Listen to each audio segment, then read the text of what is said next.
एका गावामध्ये नंदलाल नावाचा एक खूप मोठा व्यापारी राहायचा. नंदलालकडे खूप सगळी शेती आणि अनाजांचे गोदाम होते. नंदलाल फक्त आपल्याच गावामध्ये नाही, पण आजूबाजूच्या सगळ्या गावांमध्ये सगळ्यात जास्त श्रीमंत माणूस होता. एक दिवसाची गोष्ट आहे. तुम्ही सकाळपासून 3 वेळा चहा गरम करून घेतला आहे. मला समजत नाहीये की तुम्हाला चाय पिताच कशाला. काय चहा?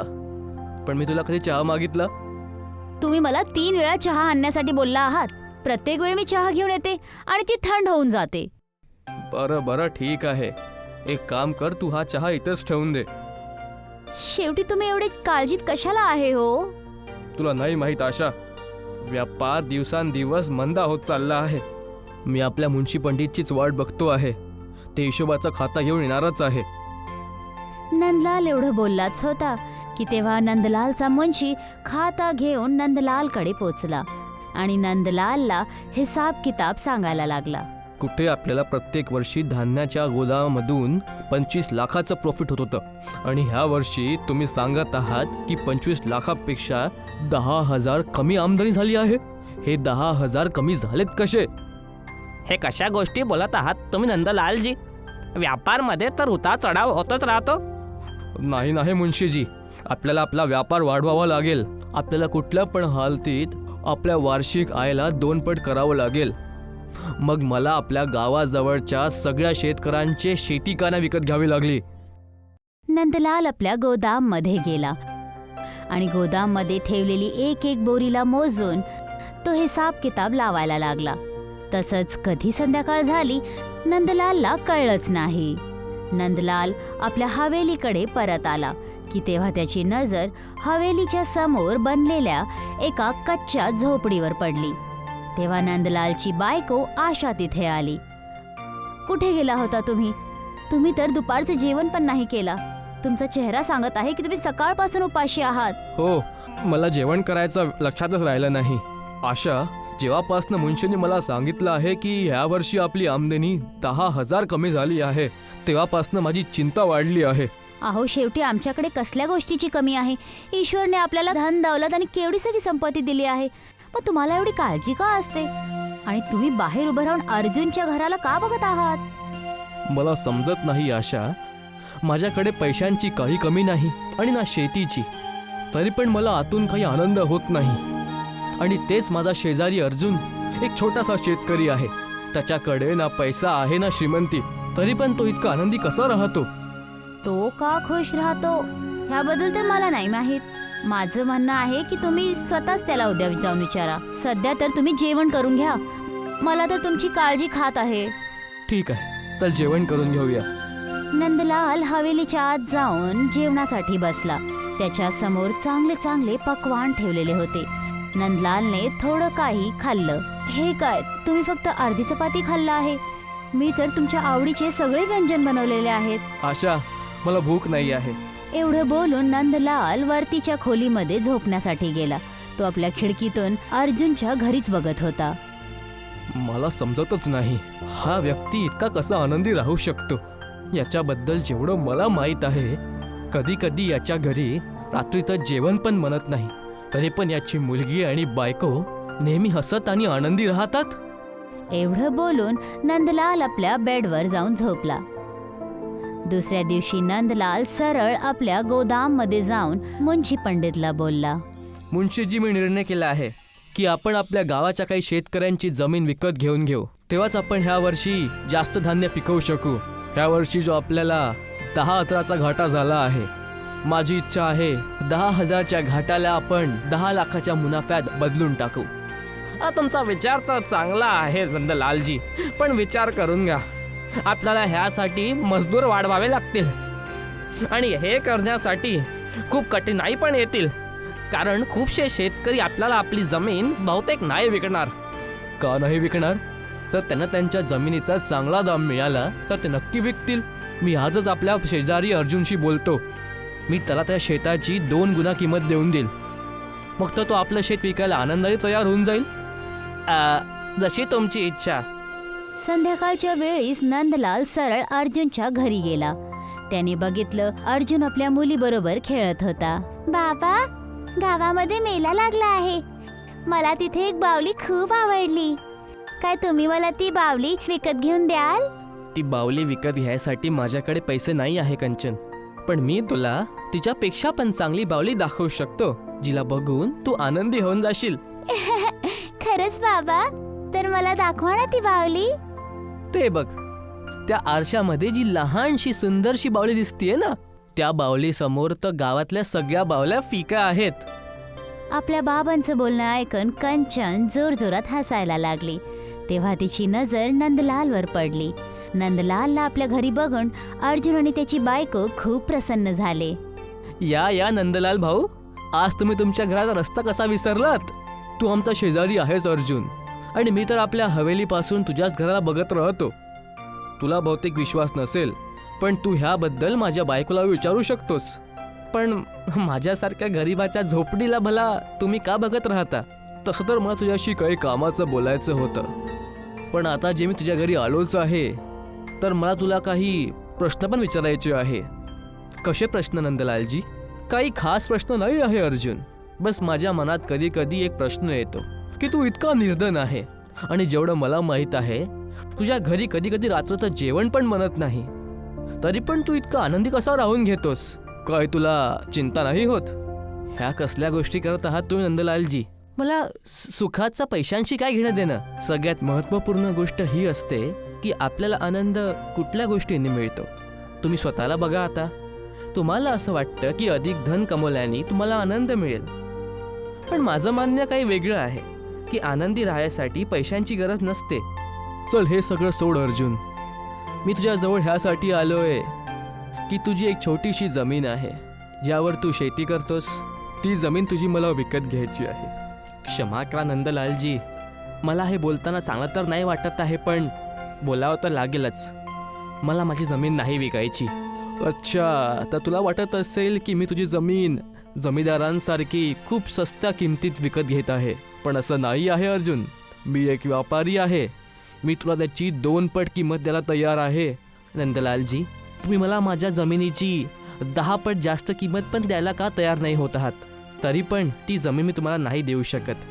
ती जमीन माझ्या पूर्वजांची आहे. त्या जमिनीसोबत माझ्या लहानपणाची आणि माझ्या आईबाबांच्या आठवणी जुळल्या आहेत. विचार करून घे अर्जुन, आठवणींनी पोट भरत नाही. जर तुझ्याकडे अधिक धन येऊन जाईल तर जास्त फायदा होऊ शकतो. नंदलालजी, आपल्या आयुष्यात आठवणी खूप महत्त्वाच्या असतात. आपल्या सुंदर आठवणीच आपल्याला आयुष्यात आनंदी राहायचं कारण देतात. विचार करून घे अर्जुन, तुझी मुलगी चांगल्या शाळेत नाही शिकत. त्या उरलेल्या पैशांनी तू आपल्या पोरी कंचनला चांगल्या स्कूलमध्ये ॲडमिशन देऊ शकतो. ती मोठी होऊन काही बनू शकते. क्षमा करा नंदलालजी, मी तरी पण आपल्या पूर्वजांची जमीन नाही विकू शकत. ठीक आहे अर्जुन, मी काही जबरदस्ती करणार नाही. जशी तुझी इच्छा.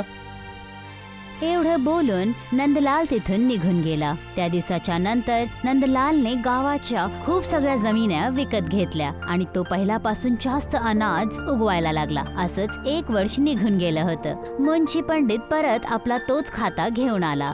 काय झालं मुंशी पंडित? ह्या वर्षी किती मुनाफा झाला? तुमच्या म्हणण्याप्रमाणे जो मागच्या वर्षी 10 वर्षाचा घाटा झाला होता, ह्या वर्षी आपण त्या 10,000च्या घाट्याला 24 लाखाच्या मुनाफ्यात बदललेला आहे. काय? 24 लाख रुपये? मुंशीजी, मी विचार केला होता की आपल्याला ह्या वर्षी 25 लाखाचा फायदा होईल. 1 लाख रुपये कमी कसे राहिले? मला कुठल्या पण किमतीवर त्या 1 लाख रुपयाचा घाटा पूर्ण करायचा आहे. आपण ह्या वर्षी अजून धान्य उगवू. लक्षात ठेवा, आता आपल्याला ह्या 1 लाखाच्या नुकसानाची भरपाई पुढच्या वर्षी 50 लाखाच्या मुनाफ्यात बदलवायची आहे.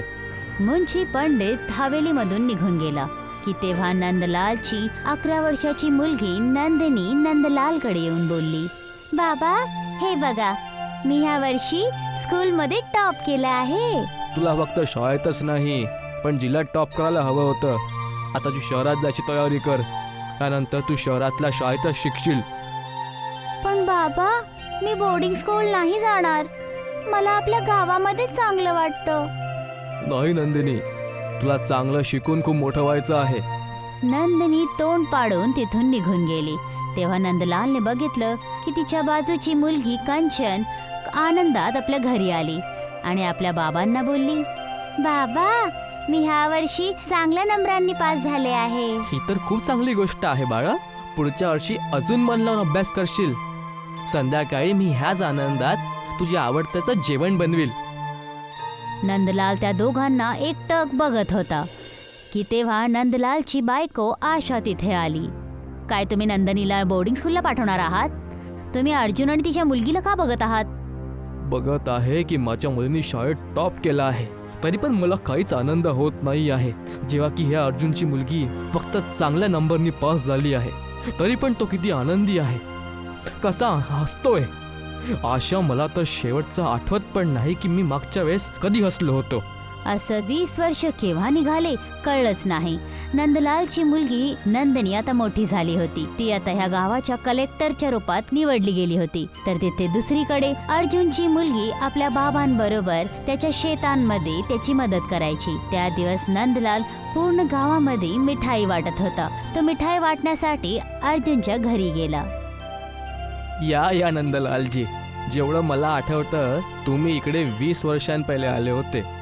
माझी मुलगी कलेक्टर झाली अर्जुन, आणि माझी मुलगी माझ्या शेतात माझा हात वाटवते. तर तू काय आनंदी आहेस? ही तर आनंदाचीच गोष्ट आहे ना नंदलालजी. दुसऱ्याची मदत करण्यामध्ये जो आनंद आपल्याला मिळतो तो आपल्याला कुठला धन कमवण्यात नाही मिळत. कधी दुसऱ्यांची मदत करून बघाल नंदलालजी. तेव्हा अचानक नंदलालला चक्कर आली आणि तो जमिनीवर बेशुद्ध होऊन खाली पडला. नंदलालला बेशुद्ध बघून तो त्याला दवाखान्याला घेऊन गेला. दवाखान्यामध्ये डॉक्टर नंदलालला चेक करायला लागले. घाबरायची काही गरज नाही आहे. यांचा बीपी हाय झाला आहे. आज नंतर यांना रोज बीपीच्या गोळ्या घ्याव्या लागतील आणि जेवणात यांना तळलेल्या सगळ्या गोष्टी पूर्ण सोडाव्या लागतील. नंदलाल शुद्धीवर आला होता. डॉक्टरचं बोलणं ऐकून नंदलालच्या डोळ्यांमध्ये अश्रू आले. घाबरू नका नंदलालजी, तुम्ही ठीक होऊन जाल. आज मला तुझी गोष्ट आठवली अर्जुन. मी समजलो की माणसाचा आनंद अधिक धन कमवण्यात नाही आहे. आता बघ ना, माझी मुलगी कलेक्टर बनली आहे. एका बापासाठी ह्यापेक्षा जास्त आनंदाची कुठली गोष्ट होऊ शकते? पण मी आनंद होण्याच्या ऐवजी बेशुद्ध होऊन गेलो. अधिक धन कमवायच्या चक्करमध्ये मी आपलं पूर्ण स्वास्थ्य खराब केलं. आज माझ्याकडे पैशांची काही कमी नाही आहे, पण ते असूनही मला आता हाय ब्लड प्रेशरच्या गोळ्या घ्याव्या लागतील आणि साधं फिक्कं जेवावं लागेल आता. घाबरू नका नंदलालजी, असं काही होणार नाही. बस तुम्ही जास्त धन कमवायची लालसा सोडून द्या आणि ईश्वरी तुम्हाला जितकं दिलं आहे त्यात आनंदी राहणं शिका. नेहमी हसत राहा आणि आनंदी राहा. बघा, तुमच्या ब्लड प्रेशरची बिमारी पण ठीक होऊन जाणार. अर्जुनचं बोलणं नंदलालला समजून गेलं होतं. त्या दिवसाच्या नंतर नंदलाल आपल्या धन कमावण्याची चिंताला सोडून जास्त जास्त दान करायला लागला. आता त्याने चिंता करायचं सोडून दिलं होतं. काही वेळानंतर डॉक्टर नंदलालला बोलला, नंदलालजी, ब्लड प्रेशरमध्ये असं खूप कमी होतं की मरीज बिना गोळी घेऊन ठीक राहील. पण तुम्ही तर पूर्णपणे स्वस्थ आहात. खूप खूप बधाई हसो, कारण मला स्वस्थ राहायचा उपाय माहीत पडला आहे. मग तर मला पण सांगावा लागेल तो उपाय, ज्याने मी त्या उपायाने बाकी लोकांची मदत करू शकेल.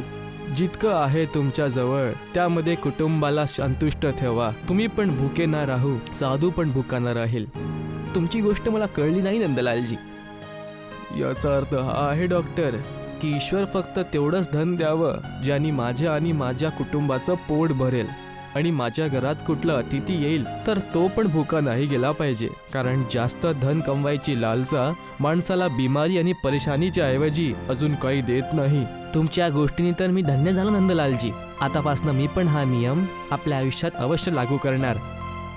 आज नंदलाल आणि अर्जुन दोघे एकत्र बसून संध्याकाळच्या वेळेस गप्पे मारतात आणि आता ते कायम खुश राहतात.